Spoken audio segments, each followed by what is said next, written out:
Hi, అందరు ఎలా ఉన్నారు? బాగున్నారా? ఈరోజు ఇంకొక చెట్టును చూపించబోతున్నా. ఈ చెట్టు అయితే ఎక్కువగా మన పొలాల దగ్గర కనిపిస్తుంది. దీని పేరు పొంగం ఆయిల్ ట్రీ, లేదా మన భాషలో అయితే కానుగ చెట్టు అని అంటారు.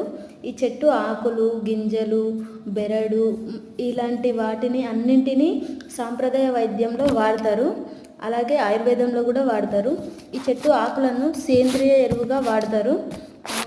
ఇవి నేల ఆరోగ్యాన్ని మరియు పంట పెరుగుదలను ఇంప్రూవ్ చేస్తాయి. ఈ చెట్టు నైట్రోజన్ని స్థిరీకరిస్తుంది, నేల సారాన్ని పెంచుతుంది.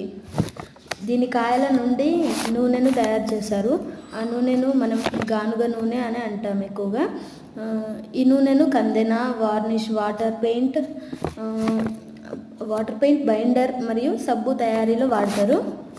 ఈ పిండిని పశువుల దానాగా అండ్ కంపోస్ట్ చేసిన పచ్చి ఎరువుగా వాడుకోవచ్చు. వీడియో నచ్చితే లైక్ చేయండి.